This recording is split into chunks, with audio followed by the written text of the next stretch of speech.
Alam mo ba kapatid, na merong bagay na ginagawa ang isang lalaki o isang tao kapag gusto ka talaga niya, mahal ka talaga niya, habulin ka talaga niyan, pipili-piliin ka talaga niya, at sa gusto ka niyang makasama hanggang dulo.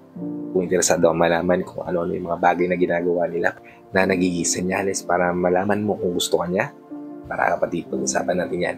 Keep on watching.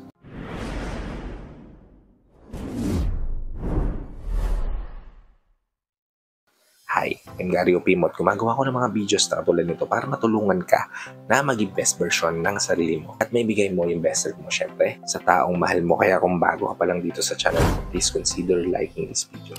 Hit the subscribe button and the notification bell para lagi kang updated sa mga videos na tulad nito na i-upload pa natin sa ilaharap. Ang unang bagay na mapapansin mo sa isang tao kapag gusto ka niyan ay kapag nakita mo na lagi siyang nakatingin sa'yo. Nauhuli mo na palagi ka na chine-check, palagi ka siyang nakasulyap sa'yo, palagi ka niyang noobserbahan, palagi ka niyang sinasamahan, o palagi siyang gumagawa ng paraan para makita ka niya. Diba? Wala nang ibang dahilan pa kung bakit niya ginagawa yun.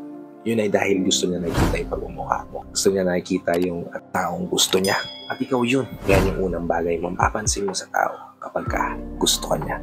Ikalawa, kapag nakikita mo na may care siya sa mga taong mahalaga para sa'yo. Pag nakikita mo na kilala na siya ng mga magulang mo, kilala na siya ng mga kaibigan mo, kilala na siya ng circle of friends mo, di ba? At pinupush ka nila over him, di ba? Yung tipong, uy, grabe to, ang bait nito ni kahapon ganito, kahapon ganyan, nung nakaraan ganyan, di ba? Alam mo ba si gustong-gusto ka niyan, di ba? Ganyan. Kapag ganyan na yung nararamdaman mo sa mga tao sa paligid, na binubuyuan na sa taong yun ay dahil pinaparamdam niya sa mga tao paligid sa'yo na may care siya sa kanila. At kung nakikita mo na yun, kapatid, na may care siya sa mga tao, may care ka o mahalaga para sa'yo, then kapatid, isang senyales yan na gusto ka niya. Ikatlo, nakikita mo na nire-respeto ka niya even if galit siya, even if problemado siya, even if stressful yung buhay niya.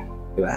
Pagdating sa'yo, willing siyang maging okay. Pagdating sa'yo, willing siyang umiti, tumawa, willing siyang ipakita yung good side, yung good mood, yung okay part ng buhay niya. Kasi ikaw yan. Ikaw yung gusto niya eh. Ipapakita niya sa'yo yung gusto mong makita. Yun ay dahil gusto ka niya. Yun ay dahil mahal ka niya. Yun ay dahil gusto niya makapasok sa buhay mo. Kapag nakikita mo na nare-respeto ka niya over anything, kapatid, gusto ka niya. Ika-apat, kapag para sa kanya, pag panalo ka, panalo na rin siya. Di ba? Yung tipong biling siyang magsakripisyo para sa'yo. Kasi suportado ka niya sa pangarap mo.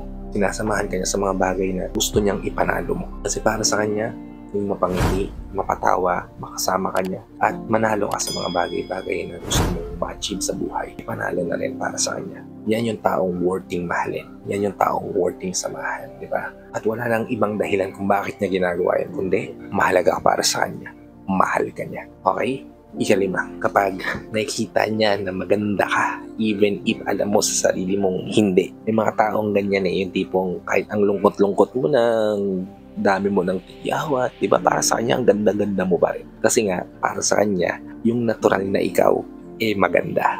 Yung walang bahid, walang labis, walang kulang na kagandahan, sa'yo niya lang makikita. Kaya kahit para sa'yo, hindi ka maganda today, para sa kanya, perfect ka. Kaya kahit para sa'yo, hindi ka okay today, para sa kanya, you are the best. Diba? Kung ganyan yung pinaparamdam sa'yo ng mga tao sa paligid mo, o ng specified tao sa paligid mo, malamang sa malamang, gusto ka niyan, ahali ka niyan, at sasamahan ka niyan hanggang dulo. Ang ika-anim, last but not least, kapag may para sa kanya, yung mga bagay na hindi maganda para sa'yo, maganda. Halimbawa kapatid, alam mo sa sarili mo na meron kang imperfection, hindi ka magaling pumorma. Pero para sa kanya, maganda yung forma mo. Para sa kanya, okay yung forma mo. Para sa kanya, ikaw yung unique. Kasi nagpapakatotoo ka sa sarili mo. Yung quirks mo, para sa kanya, adorable. Diba? Kung ganyan yung pinapakita sa'yo ng taong nakapaligid sa'yo, especially ng special someone na nakikita mo na alam mo sa sarili mo na, uy, mahalaga ako para sa kanya. Ibig sabihin, totoong mahalaga ka para sa kanya kung ganyan yung pinapakita niya sa'yo. At it's up to you na kapatid, kung ipa-person mo ba, mag-level up yung nararamdaman yung dalawa para sa isa't isa. o hindi. So I hope nabigyan ko kayo ng tips, ideas, o insight dito sa video na ginawa ko ngayon. If nabigyan ko naman kayo ng tips, ideas, o insight, please help me share this to your loved ones na posible na natin matulungan ng video na to. Para nakatulong na kayo sa kanila, nakatulong na rin ako sa kanila.